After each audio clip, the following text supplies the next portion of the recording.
When people mention Queen Victoria, they often think of an empire so vast that the sun never set on it. But few notice that behind that throne was a home with 9 children growing up under pressures they never had the chance to choose. Some were born to be kings. Some left England to become queens of other lands. Some spent their whole lives fighting to escape illness, or simply to be loved in the most ordinary way. And there were also those who carried a legacy that kept them from living as their true selves. Each child of Victoria was a piece of a larger picture, and when placed together, that picture reveals much more clearly the price of royal glory. Let us lift the curtain and see what truly happened to the children of Queen Victoria. Number 9. Victoria Adelaide. Mary Louise was born on 21st November 1840 at Buckingham Palace, the first child of Queen Victoria and Prince Albert. In the family, she was called by the gentle name Vicky. At just 18 months old, Vicky learned French.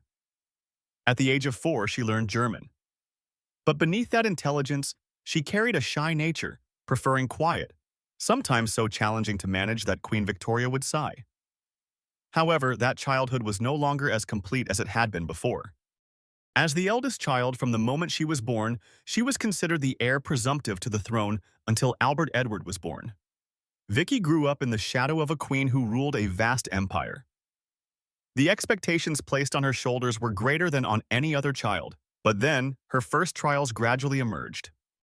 When Vicky was married to the Crown Prince of Prussia, she was expected to serve as a bridge, bringing her father's spirit of liberal constitutionalism to the conservative Prussia. But Berlin did not welcome her. The Prussian aristocracy kept its distance, and that reserve made Vicky understand that every action of hers was being watched. But that was only the beginning. The real pain began in 1859, when she gave birth to her first son, Wilhelm.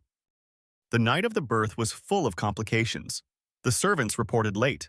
The doctors hesitated because she was only wearing a flannel nightgown, and the baby was in a breech position. Wilhelm was eventually pulled out, but his left arm suffered a brachial plexus injury and never developed normally. She and her husband had to keep it a secret from the English court, and in long nights, Vicky wondered whether the fault lay with herself. A small question, but one that gnawed at her for many years. But that pain was nothing compared to 1861, when Prince Albert, her beloved father, the one who had built her inner world from its foundation, died of typhoid. Vicky returned to England for the funeral, standing in the darkened Windsor, and for the first time felt absolute loss. The most significant source of faith and support in her life collapsed in a single moment. But that grief had not yet settled when another loss arrived. In 1866, in the context of the Austro-Prussian War, her son Sigismund died of meningitis right before the Battle of Königgrätz. In the silent sick room, Vicky held her child's small hand until the last warmth faded. But the sorrow did not stop there. She was not understood by either her mother or her husband's family. Queen Victoria, still sunk in mourning for Prince Albert, could not grasp Vicky's pain of losing a child. Her mother-in-law demanded that she return to her court duties. Between 2 courts and 2 political worlds, Vicky gradually felt she belonged to neither. In 1879, Waldemar, another of her children, died of diphtheria at the age of only 11. Losing a child for the second time made Vicky's heart feel as if it might break completely. In letters from that period, one can see the image of a mother knocked loose from every anchor. Yet even in those heavy days, there were still moments that helped her stay standing. She cared for wounded soldiers, promoted female education, and founded nursing schools. It was her way of preserving a part of Prince Albert's ideals. In 1887, Frederick, her husband, developed laryngeal cancer.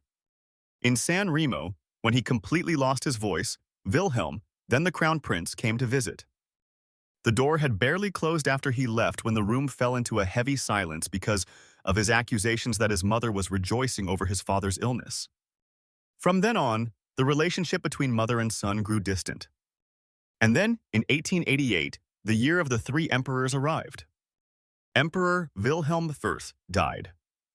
Frederick ascended the throne but reigned for only 99 days before passing away. All hopes of reforming Germany according to the liberal model that Vicky and Frederick had pursued for 3 decades vanished in an instant. Wilhelm II took the throne, and Vicky was pushed away from the center of power. That was the moment she understood that what she had built might have ended forever. She moved to Friedrichshof in Kronberg, where she lived quieter years. In the mornings, she walked in the grounds. In the afternoons, she returned to the library to read and write, as if trying to preserve the memories of a lifetime. But that peace did not last long. At the end of 1898, she was diagnosed with inoperable breast cancer. The disease spread to her spine, leaving her bedridden. And at that time, Vicky's greatest worry was not death, but the chests of letters containing memories, views, and confidences between her and Queen Victoria and Prince Albert. She feared Wilhelm would distort everything. Therefore, in the final months of her life, lying in Friedrichshof, Vicky secretly instructed Frederick Ponsonby to bring the chests of letters back to England. A silent but determined rescue, like her final act to protect the truths. On 5 August 1901, just 7 months after Queen Victoria died, Vicky took her last breath. She was buried at the Friedenskirche in Potsdam, beside Frederick and their 2 young sons, Sigismund and Waldemar. What she left behind was not only sorrow but also a lasting legacy. The development of women's education, a new nursing system in Germany, contributions to the arts and museums, and a network of royal marriages that spanned Europe. And above all, the letters, a doorway for later generations to glimpse the inner world of 2 great dynasties, Britain and Germany. Vicky never completed the reformist dream she and her father believed in. Still, through her perseverance, compassion, and honesty throughout her life, she left behind a quiet yet powerful legacy, like a thread linking Europe's past and its modern age. Number 8. Albert Edward was born on 9th of November 1841 at Buckingham Palace, the first son of Queen Victoria and Prince Albert. In the family, everyone called him by the very gentle name Bertie. When he was young, there was something he himself could feel, even though no one had yet said it aloud. No matter how hard he tried, he still could not meet the expectations his father placed on his shoulders. Unlike his sister Vicky, who learned everything quickly, Bertie was slower, easily distracted, and the heavy study program designed by Prince Albert often left the boy confused. Yet at the same time, a very distinct trait in Bertie became clear: his affability, his ease with people, his ability to remember every face and every name as if it were an instinct.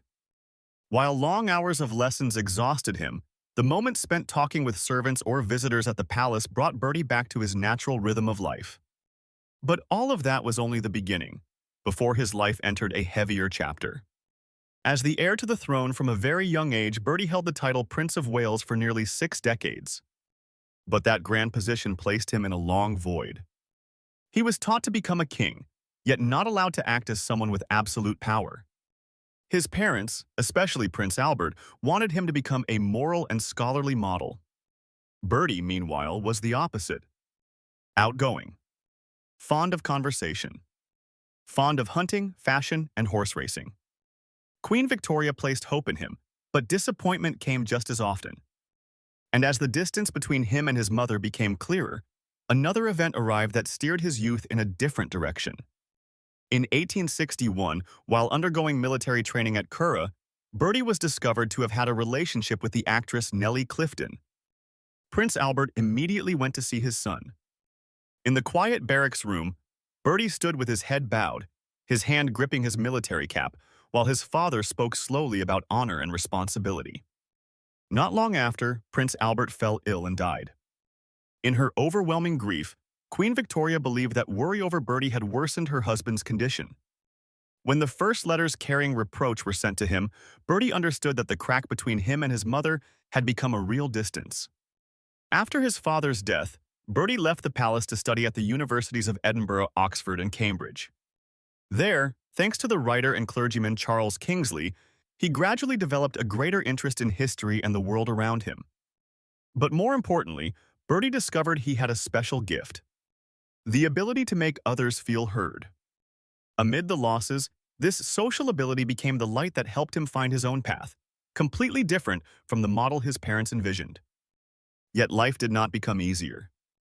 In 1870, his name appeared in the scandalous Mordaunt divorce case. In a courtroom packed with people, Bertie had to step onto the witness stand, something that had not happened to an heir in many centuries. He kept his back straight, but his eyes revealed the confusion of a man placed under the scrutiny of the entire nation for the first time. Then, just as the public quieted down, another wave struck. In 1890, the Baccarat scandal erupted. At Tranby Croft, among a card table covered with a green cloth and yellow lights, Bertie was present in a card game deemed illegal. When the lawsuit proceeded, he had to testify to this in court. And when he stepped outside the courtroom doors, a few boos rose from the crowd. For a man who always needed recognition, those boos felt like a cut across his pride. But then another trial came. In 1892, Albert Victor, his eldest son and direct heir, died of influenza and pneumonia. In the cold room at Sandringham, Bertie stood silently by the bedside, his hand resting on his son's blanket as if hoping some warmth might remain. When the bright hope of the nation died at the age of 28, Bertie lost a son and also the image of the future he had placed in him. It was a pain he never truly moved past. When Queen Victoria died in 1901, Bertie ascended the throne and became King Edward VII. But just before the 1902 coronation, he suffered a severe case of appendicitis.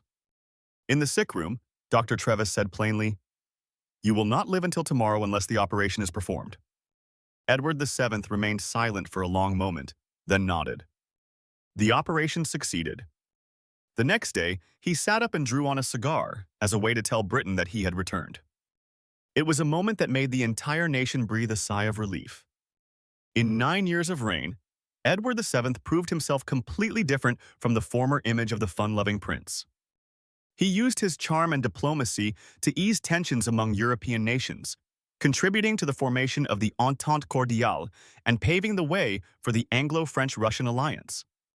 He modernized the royal family's public life, making the monarchy appear warmer, more approachable, and more connected. But in his final years, his health declined. When he returned to Buckingham Palace in 1910, recurring chest pains left him exhausted. On the afternoon of 6th of May, his son informed him that the horsewitch of the heir had won. Edward VII smiled faintly and said, "I am happy." Those were his last words. He passed away not long after, in the room where he had been born. Edward VII left a very distinct legacy.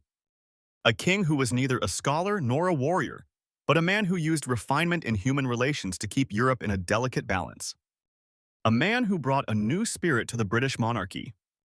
And a father who prepared George V well to continue that path. A life filled with sorrow, yet also full of the light of humanity. Number 7. Alice Maud. Mary was born on 25th April 1843 at Buckingham Palace, the third child and second daughter of Queen Victoria and Prince Albert. When she was young, Alice was described as cheerful, full of energy, playful and mischievous, easily making the whole family burst into laughter. Few would have expected that the same lively girl would one day sit for hours beside her father's sickbed, and eventually be the one who remained after an outbreak within her own family. Unlike her sister and brother, her position was not tied to the throne, but to the emotional life of the household. Later, she became a vital source of emotional support for Queen Victoria during her most challenging years. As the middle daughter, Alice was gradually called upon whenever her mother needed someone to sit beside her, listen, take notes, or organize correspondence. To the outside world, the British royal family was the center of an era.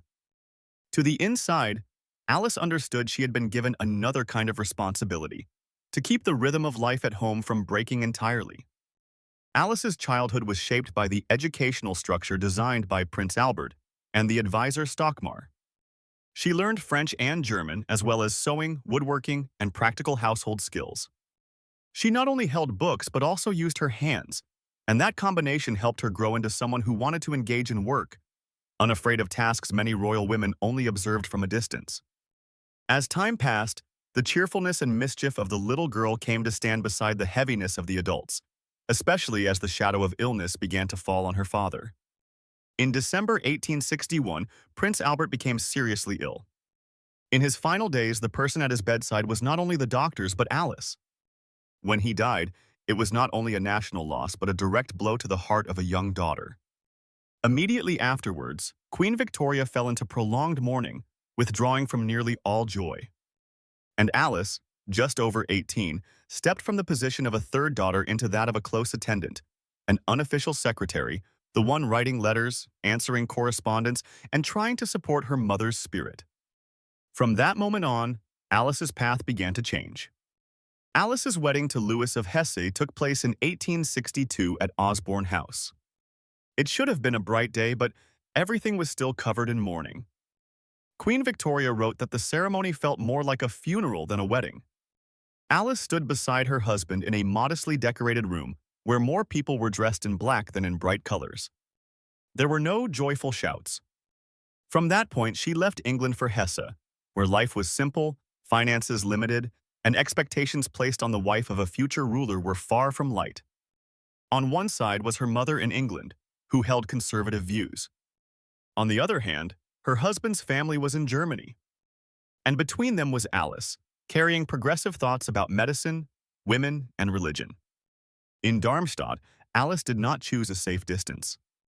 During the Austro-Prussian War in 1866, Hesse stood with Austria, while her sister Vicky was on the Prussian side. Alice, pregnant at the time, chose to stand where hands were needed most, in the hospital.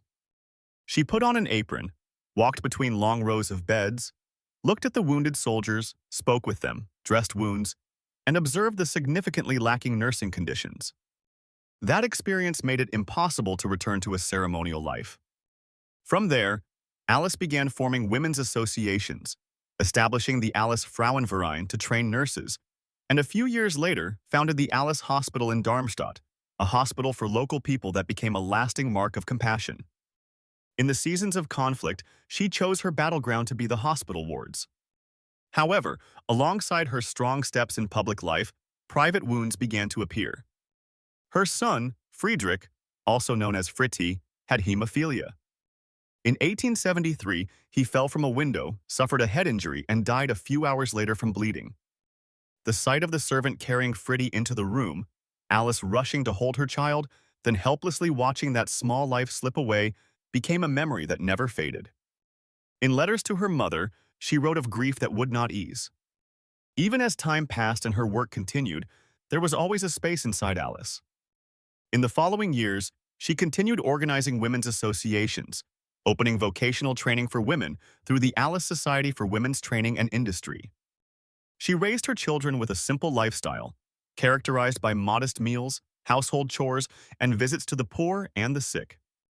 She chose to breastfeed her children, a decision against royal custom at the time, because she believed it was good for them, even though Queen Victoria disapproved. Amid disagreements, Alice remained gentle but firm. In the winter of 1878, another trial came. Diphtheria began to appear in the family, first Victoria, then Alex, Irene, Ernest, and Louis. Rooms in the palace became makeshift sick rooms, and the smell of disinfectant permeated the entire palace. Alice went from bed to bed, caring for each member of her family. Her youngest daughter, Marie, became seriously ill and died on 16 November. Alice wrote to her mother that the pain was beyond all words, but she still had to hide the news from her other children, who were ill in their beds. When she could no longer hide it, she told Ernest that his sister had died. The boy burst into tears. In a moment of wanting to comfort him, Alice forgot the doctor's warning that she must not touch the sick. She bent down, held Ernest, and kissed him. Not long after, Alice began showing symptoms of diphtheria. Amid those days of illness, she became exhausted, her health declined rapidly, and she remained in the same bed where she had once watched over her family. On 14th December 1878, Alice died in Darmstadt. It was exactly 17 years since Prince Albert's death. Queen Victoria wrote that the coincidence was almost unbelievable, like a painful circle closing. The daughter who once sat at her father's sickbed has now passed away on the same date, after devoting her life to caring for the sick and the vulnerable. Alice was the first of Queen Victoria's children to die, leaving a large void in the family. Her legacy did not lie in balls or grand ceremonies, but in quieter places. The Alice Hospital, the women's associations, the nursing training organizations, and vocational classes for women. Through these efforts, nursing in Hesse became professionalized. Women gained opportunities for training, and the image of a princess walking into hospital wards, bending beside soldiers or poor children, remained in many memories. Through her children, especially Alex, who later became Empress of Russia, and Ernest, who became the head of Hesse, Alice's simple, caring, socially responsible way of life continued to spread.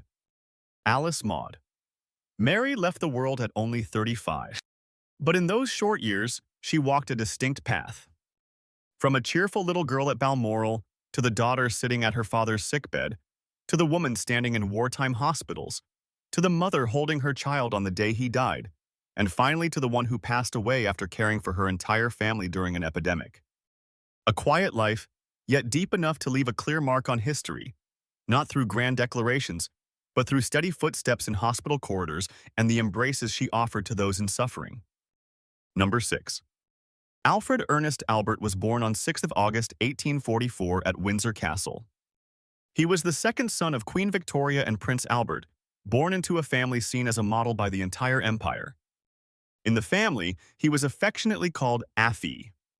Few would have imagined that many years later, during a picnic on the coast of Australia, amid music and cheering crowds, a bullet would pierce the back of that quiet son.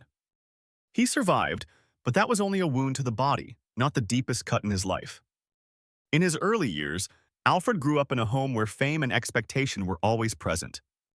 His brother, Albert Edward, was thoroughly prepared to one day wear the crown. Alfred was different. He spoke little and stayed in the background during evenings when the family gathered. While others talked, he chose to hold his violin, slowly drawing out melodies not everyone praised, but everyone understood as the private space of the second son.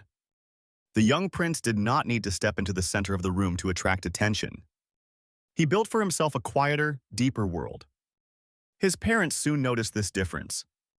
While Albert Edward had to learn to step before crowds, Alfred was directed toward the sea. Just past adolescence, he left the familiar grandeur for a small house near Gosport, facing the gray water. There, instead of receptions, he had charts spread across the table, wooden ship models, and lessons in discipline for someone who would spend much of his life on a ship's deck. As time passed, the second son of Queen Victoria grew into a young officer who spoke little but with certainty, accustomed to giving orders in a low voice without much explanation. Then a sudden loss struck. In 1861, Prince Albert died, leaving a vast emptiness in the family. The Queen sank into mourning, withdrawing into the darkness of grief, while the children each carried their sorrow in their own way. Alfred was 17. The father who had stood by Victoria's side through difficult births, who had given him a long name joining German and English heritage, was suddenly gone. No words of lament were recorded from Alfred himself. But in the years that followed, observers saw him cling more tightly to discipline and to the sea, as if in a world shifting around him, only the commands on a ship's deck remained clear. When the Royal Navy sent Alfred farther away, his life became bound to long journeys.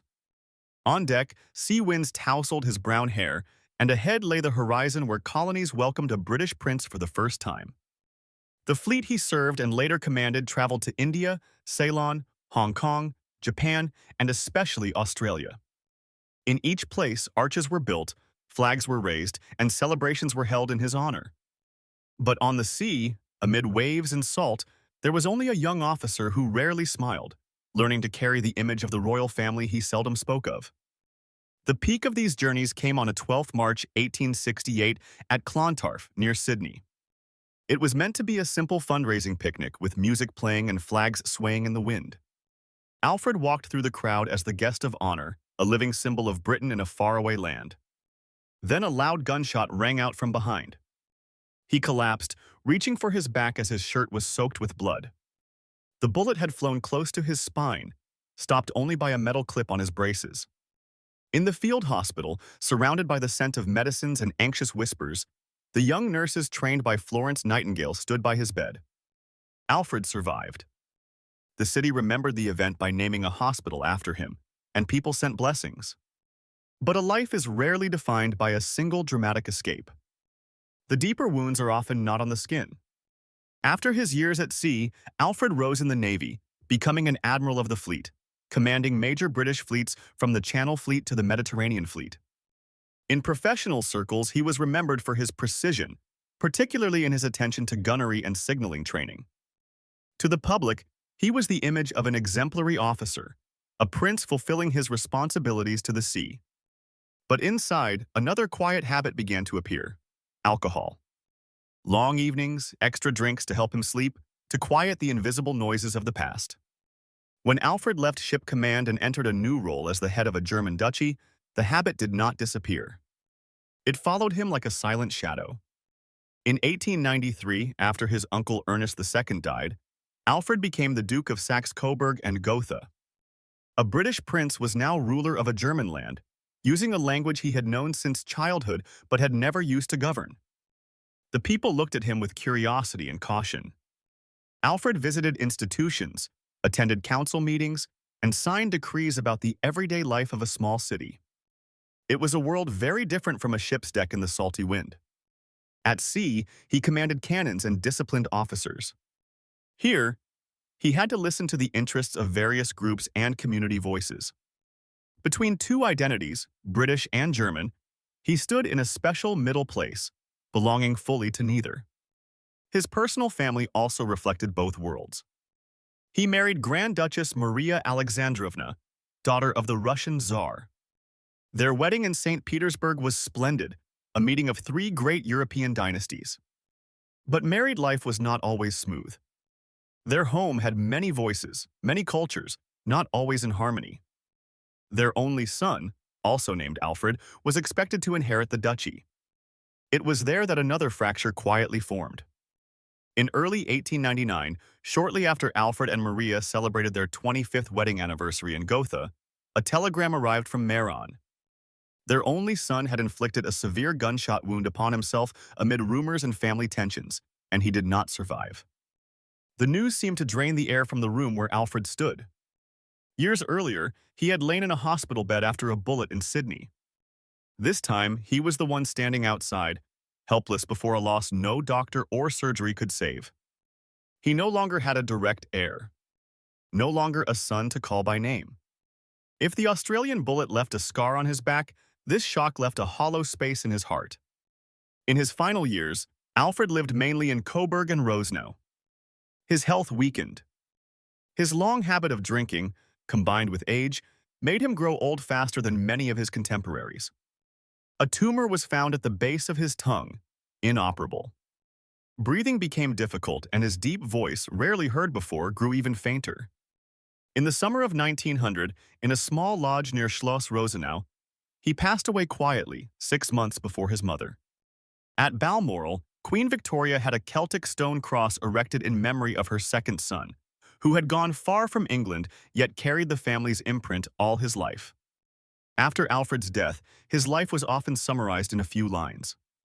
Admiral of the Fleet, Duke of a German duchy, survivor of an assassination attempt in Australia. But those who look more closely see softer footprints. The Royal College of Music, which he helped establish, is where generations of musicians were trained. The hospitals are named after him in Sydney and Melbourne.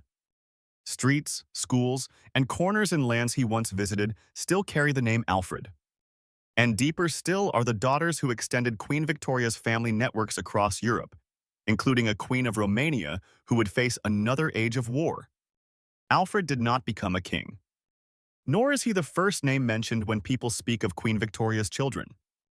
But between an elder brother bearing the weight of the crown and sisters each with their own stories, he was the child of the sea, living a life between waves, long journeys, and wounds not always visible. Sometimes it is the quieter lives that give a family and an era their depth, without ever making a grand declaration. Number 5. Helena Augusta Victoria was born in 1846 at Buckingham Palace. In Queen Victoria's large family, she was affectionately called Lenchen. She was a practical, quick, and nimble young girl, always ready to work before anyone had the chance to speak. If Vicky was sharp and Alice was gentle, Helena was known as the daughter who got things done, straightforward, hardworking, and with hands patient enough to sit for hours at an embroidery frame without tiring. From very early on, Helena showed herself to be different from her sisters. When Prince Albert inspected the rooms in the palace, the little girl often padded behind him, her eyes following how the sick were cared for, how beds and linens were arranged. These were not the glittering elements of court life, but they were the things that interested her. Prince Albert often smiled to see his daughter standing beside him, saying little but observing every detail with great care. Among Victoria's daughters, Helena was the one who showed an early inclination toward practical work and healthcare rather than receptions or music. Then an early life upheaval arrived. In 1861, Prince Albert died. Helena was only 15. The sudden death of the father to whom she was deeply attached upended the atmosphere of the family. Queen Victoria spent many years in mourning. Each child had to find a way to stand firm under this new darkness. For Helena, this was the moment she began to take on more. The Queen relied on Lenchen for small but essential tasks, including correspondence, household arrangements, and emotional support. It was a burden that made no noise but lasted a long time. And though strong, Helena was still an adolescent learning to mature at a faster pace than usual. In this context, Helena's marriage became a special chapter. Queen Victoria did not want Helena to leave England like her older sisters, so she intervened deeply in her daughter's choice.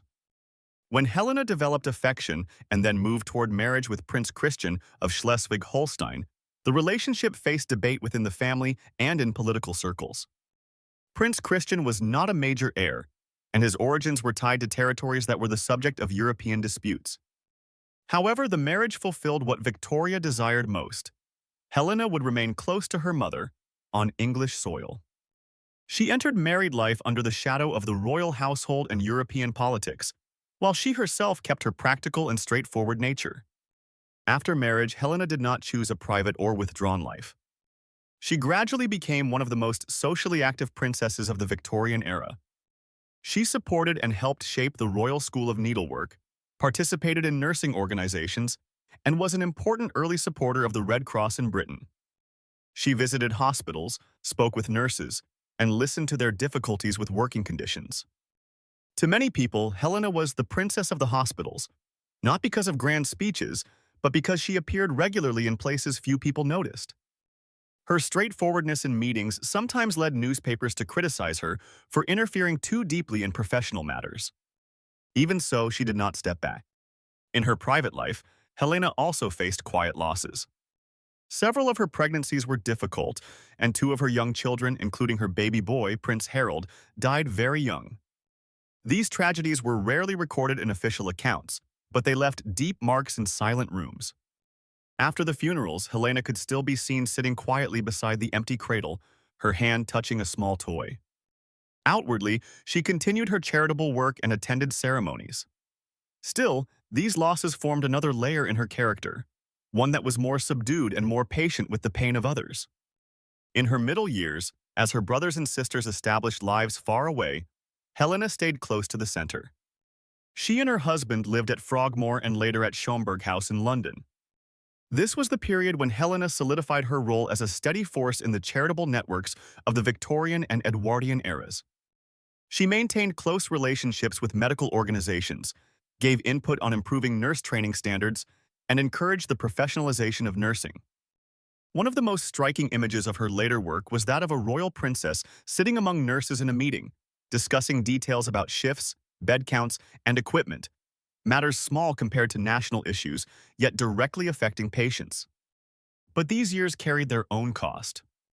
Helena suffered from chronic back pain and arthritis, which made movement increasingly difficult. She continued to attend important events, even when she required the use of a cane or the support of a family member. As her health declined, she had to reduce some of her activities. But letters and documents show that she continued writing, corresponding, and following the work she had helped build. When Queen Victoria died in 1901, Helena lost the person she had supported for most of her life. The bond between mother and daughter, part responsibility, part affection, was recognized by many at the time. In the Queen's final years, Helena was frequently by her side, a quiet pillar of support. After Victoria's death, Helena continued to live and work in England, entering a new era. She witnessed the First World War and saw the principles of medical care and relief she had championed become more urgent than ever. By the early 1920s, Helena's health had clearly declined. She resided at Schomberg House, a quiet home in London, where she occasionally received old acquaintances and represented the royal family at select events. On some mornings, She could be seen sitting by the window, holding a piece of old lace, a trace of her days with the Royal School of Needlework, and looking down at the changing streets below. On June 9, 1923, Helena died at the age of 77, bringing to a close a life that spanned from the mid-19th century into the 20th. Helena was not an heir to the throne, nor is she the first name mentioned when people speak of Queen Victoria's children. But she was the daughter who turned responsibility into concrete action, transforming royal status into steady work in hospitals, schools, and charitable organizations. With Helena's death, one of the last direct threads connecting to the Victorian world, with its old hospital corridors, its early nursing records, and its afternoons of a princess sitting among nurses, quietly closed. Her life was not as dazzling as a great political story. Still, through perseverance and quiet endurance, Helena preserved one of the warmest and most practical aspects of the Victorian legacy. Number 4. Louise Caroline Alberta. Few people know that a vast Canadian province and one of the world's most famous lakes bear her middle names. Alberta. Lake Louise. This is an astonishing truth. Born in 1848 at Buckingham Palace, Louise carried within her two distinct temperaments, the discipline of her father, Prince Albert, and the gentleness of the British royal family. In a household already filled with 6 older siblings, little Louise soon became Little Miss Y, the child who accepted no answer until she had questioned it to the very bottom. She grew up within the rules of the Victorian era, but her spirit leaned toward paper, pencil, and clay.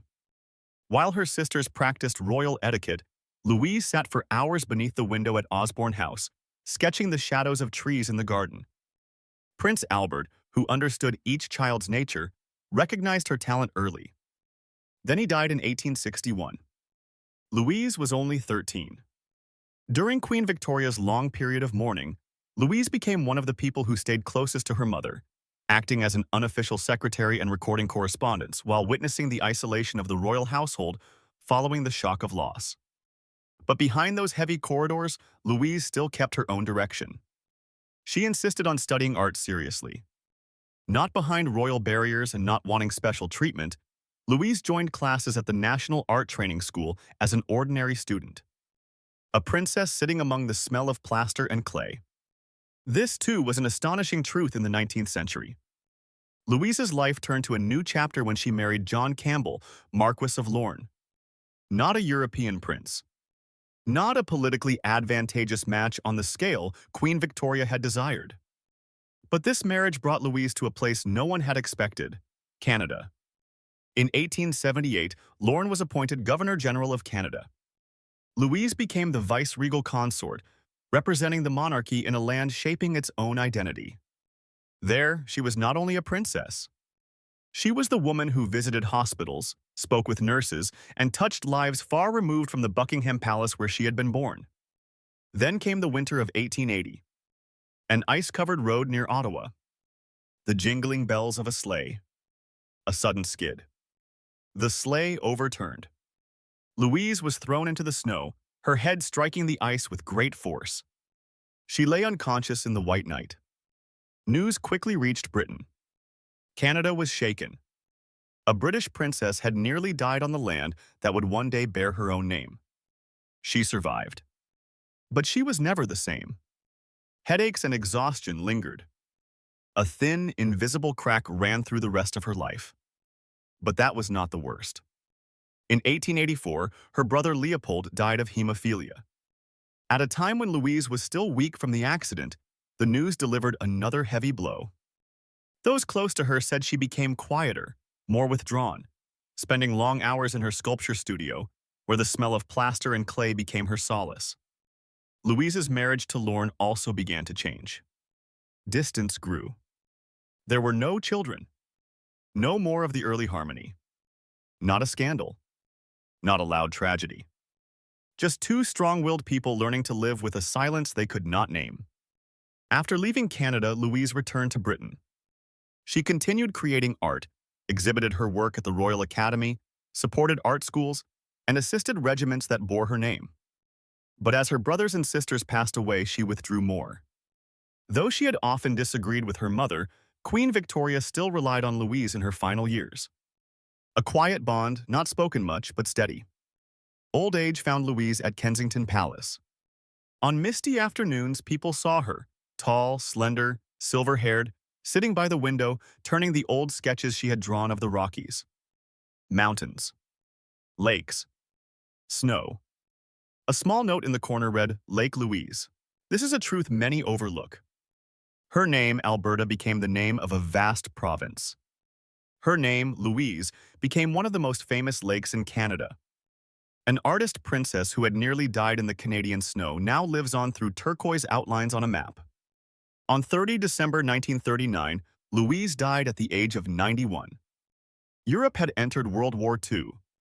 The world she had been born into, the Victorian age, had faded far behind. She was buried at Frogmore, the resting place of many in her family. And then the curtain closed. Louise left no children.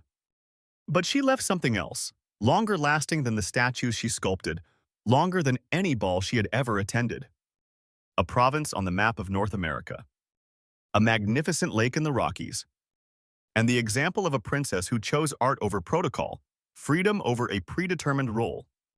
Because of this, Louise became a gentle bridge between the British Crown and a forming Canada, a legacy stronger than time and stronger than her own life. Number 3. Arthur William Patrick Albert. Born in 1850 at Buckingham Palace, the young Arthur grew up with a prominent place in Victoria's family.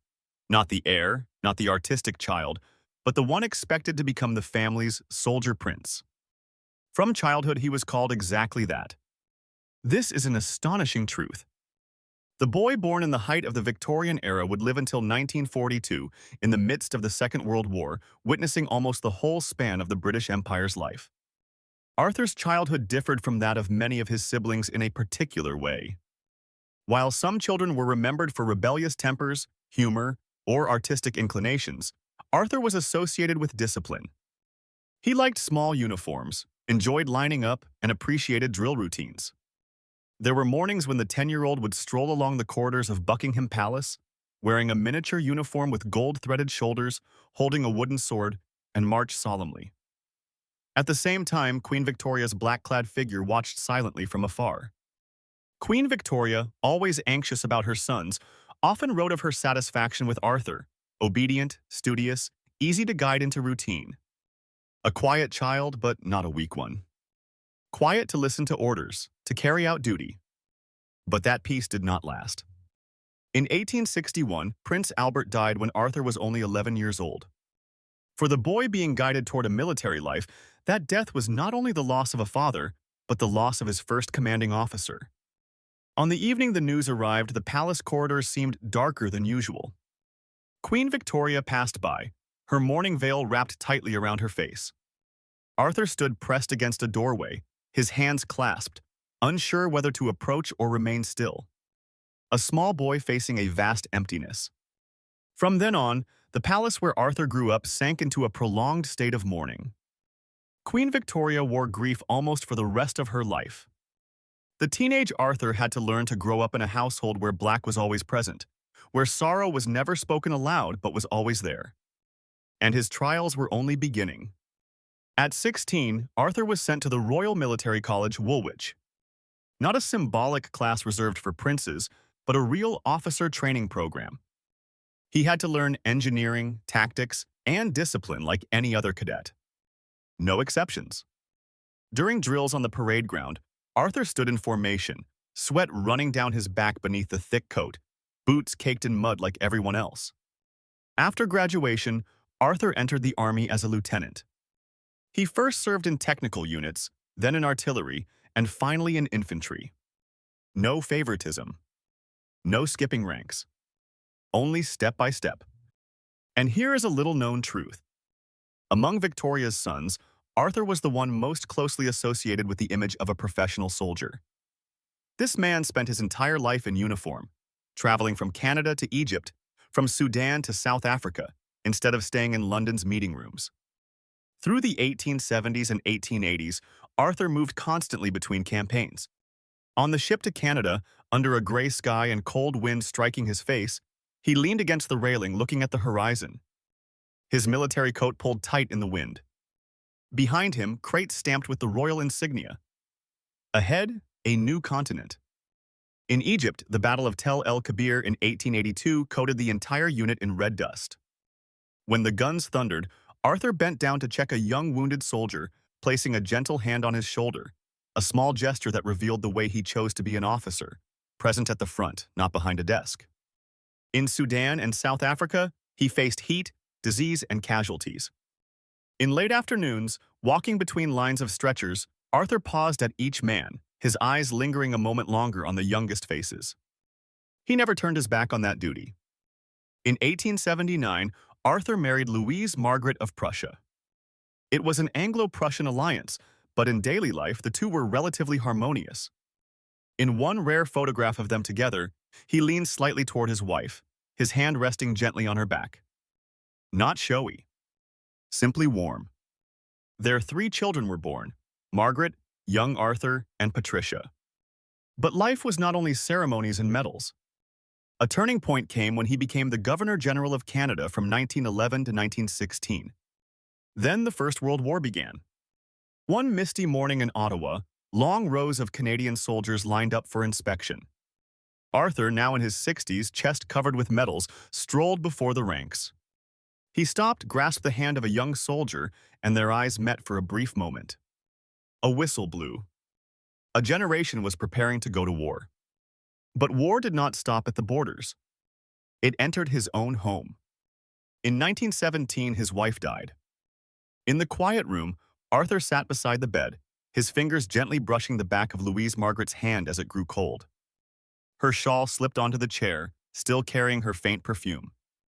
3 years later, in 1920, his daughter Margaret died in Stockholm. The telegram arrived on a bleak afternoon. When he unfolded it, Arthur paused at his daughter's name. Only a moment. But his hand trembled. In 1938, his son, young Arthur, also died. On his desk, a photograph of his son in uniform leaned against an old metal case. 2 generations of soldiers, one remaining, one gone. This was his second battlefield. Silent, but no less brutal. Outwardly, he continued to stand upright, attend ceremonies, and appear in uniform, living mainly at Bagshot Park. But inwardly, the soldier in him made it difficult to show vulnerability. Even after losing his wife and children, he stood more as an officer than as a grieving father. In the 1930s, the world edged once more toward war. Arthur, now past 80, watched a new royal generation face questions he had spent his life answering. He slowly became a silhouette of the past in an age moving forward. One evening in 1941, the radio carried news of bombs falling on London. In the large room at Bagshot Park, Arthur sat in his familiar armchair. On the wall were maps of Canada, Egypt, and South Africa. On his chest, old medals trembled slightly with his breath. He turned the radio down. The fire crackled. A century of memories seemed to close before him. On the 16th January 1942, Arthur William Patrick Albert died at Bagshot Park at the age of 91. Britain was once again in total war. He did not leave behind art like Louise, nor a crown like Bertie. But he left an obvious example. A prince who chose to be a professional soldier, who served for real, fought for real, climbed each rank, and became a bridge between the royal family and Canada at a decisive moment of the war. And in the end, in the old room at Bagshot Park, there remained only the military coat hanging on the wall, the final trace of a long-closed era. Number 2. Leopold George Duncan Albert. Born in 1853 at Buckingham Palace, the youngest child of Victoria's household carried a distinct definition: the most intelligent child, yet also the most fragile physically. From the time he was in the cradle, the blue bruises on his arms and legs already revealed a truth no one could have foreseen. And here is an astonishing truth. Leopold was the first British prince to have haemophilia. This condition would spread his name across Europe for decades, creating a chain of royal tragedies from Britain, Germany, and Spain to Russia. Leopold's childhood was different in a clearly visible way. While Bertie or Alfred were allowed to ride horses, practice fencing, or run in the garden, Leopold often sat by the window with a book on his lap, his legs wrapped in soft bandages. He had bright eyes, always asked questions, Always argued, always wanted to know why the world worked the way it did. Victoria called him by a very tender name, my dear boy. In letters she wrote to him, she described how Leopold's small hands were often cold, and how she always held his hand when walking down the stairs because even a light slip could cause internal bleeding. But the deepest pain had not yet come. Leopold's teenage years were spent between protection and frustration.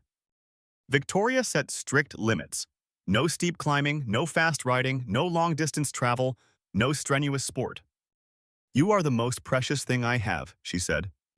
But to Leopold, each limit felt like a cage. The letters he left behind reveal a very human longing. "I long for a life that is mine." A major shock came in the 1870s. A simple fall on the stairs caused Leopold to bleed internally for weeks. The entire palace fell silent. Victoria sat endlessly by her son's bed. From then on, control became absolute. And Leopold, while understanding why his mother acted that way, also felt that he had been robbed of his youth. Yet the sickly young man shone in his own way. When he entered Christ Church, Oxford, Leopold stepped into a world where his fragile body was no longer the central focus. Here, intellect spoke. He studied philosophy, mathematics, and law, debating with classmates late into the night. On cold afternoons, Leopold leaned against the ancient stone walls, gripping his small walnut walking stick, breathing hard from the dull pain in his joints, and continued to class, never missing a session. Oxford became the one place that gave him the feeling of living like an ordinary person. After graduating, Leopold did not choose the army like his brothers. He chose art, education, and science. Victoria often asked him to read diplomatic letters and offer opinions on matters related to art and social policy. "Leopold was the cleverest of all my children," she once wrote. And indeed, within that family, Leopold was the only child associated with intellectual and diplomatic life, rather than military or ceremonial roles. In 1882, he married Helena of Waldeck and Pyrmont. At the wedding, many noticed Leopold leaning slightly on his wife's hand as he stepped down the stairs, a small but very real moment.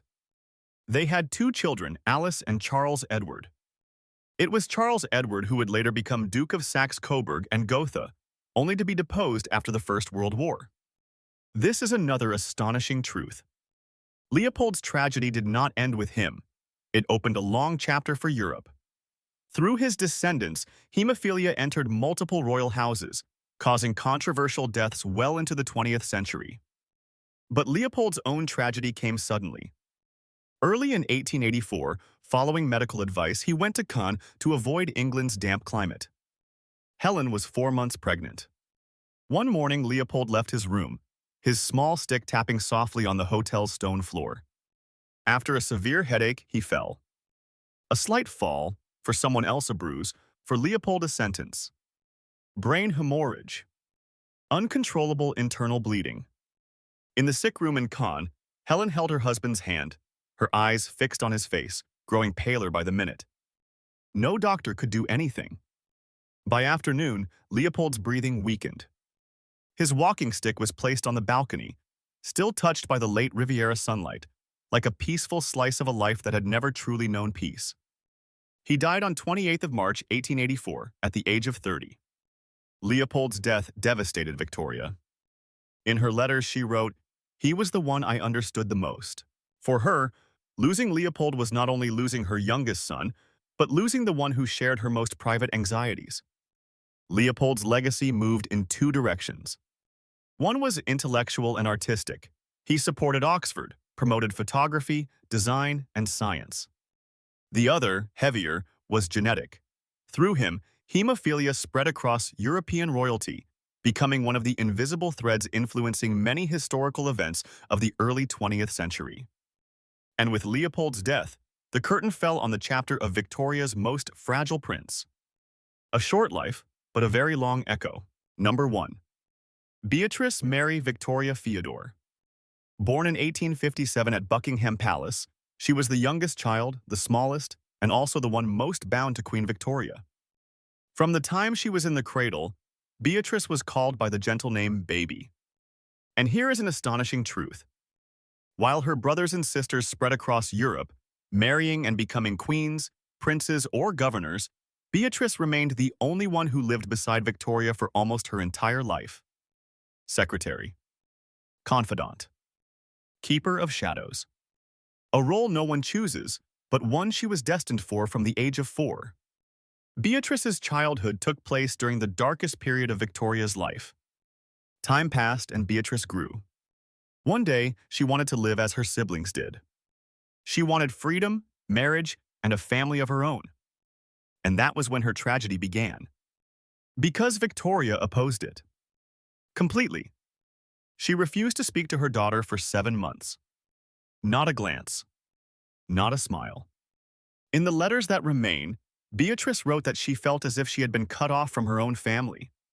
She was the only one among the 9 children who had to endure a cold war with Victoria so long that even her siblings worried for her. Then one day, Victoria softened. But with a condition. Beatrice was allowed to marry, provided she never left her mother. That agreement decided the rest of her life. In 1885, Beatrice married Prince Henry of Battenberg. It was a beautiful wedding, but filled with anxious glances. Everyone knew the young groom would have to live in Victoria's shadow, and indeed, that was what happened. Henry was required to remain with the royal family, unable to have an independent home or life, until he could no longer bear it. Henry requested permission to join a military campaign in West Africa in 1895, a decision that Victoria tried to stop but was unable to. And Beatrice's small measure of peace ended right there. Henry died of yellow fever in 1896 while on duty. His body was brought back to Britain on a sealed ship. Beatrice received her husband with a pale face, her hands gripping the lace handkerchief her mother had given her on her wedding day. A widow at 39. 4 young children. And a lifelong promise to her mother. After Henry's death, Beatrice withdrew. She poured all her energy into being Victoria's secretary, copying every letter, every note, every thought. There were nights when the small lamp in her study burned until dawn, stacks of Victoria's letters to Albert, to prime ministers, to dukes across Europe piled on her desk. And here is a truth few people know. After Victoria died in 1901 in Beatrice's arms, it was Beatrice who edited, adjusted, and burned hundreds of her mother's private letters. A task both painful and heavy with responsibility. She did not want the world to see Victoria's vulnerabilities or the family conflicts that had never been spoken aloud. She protected her mother until the very last moment. But while Beatrice tried to preserve Victoria's image, another tragedy began to spread. Her daughter Victoria Eugenie married Alfonso XIII of Spain. And through that daughter, haemophilia from the Victoria line entered the Bourbon-Spain dynasty, causing the next generation to live with illness, loss, and political controversy. Here is another astonishing truth. The shadow surrounding Beatrice, once thought to belong only to her and Victoria, reached the future of Europe. When the First World War broke out in 1914, Beatrice's youngest son Maurice went to the front. She clutched the old lace handkerchief as she watched him leave. A few months later, he fell at Ypres. A short telegram arrived. Maurice died instantly. Beatrice went still, placing the note on the small altar where she kept Henry's photograph. Once again, her family was shattered. Once again, she lost the man she loved. In her later years, Beatrice lived a quiet life. No more palaces. No more ceremonial gowns. Only Victoria's boxes of letters, the manuscript still lying on the old wooden table, and a life bound to the shadows of her mother, her husband, her children, all of whom had gone before her. On 26 October 1944, while the Second World War swept across Europe, Beatrice died in Sussex. She was 87, an age none of Victoria's other children reached. She did not leave an empire, nor a throne, nor great conquests. But she left something else. The letters. The diaries. The entire heart of the Victorian age, preserved and shaped by her own hand. And with Beatrice's death, the curtain fell on the last generation of Victoria's children. She was the keeper of shadows, the final storyteller, and the witness to the closing chapter of a dynasty that reshaped Europe.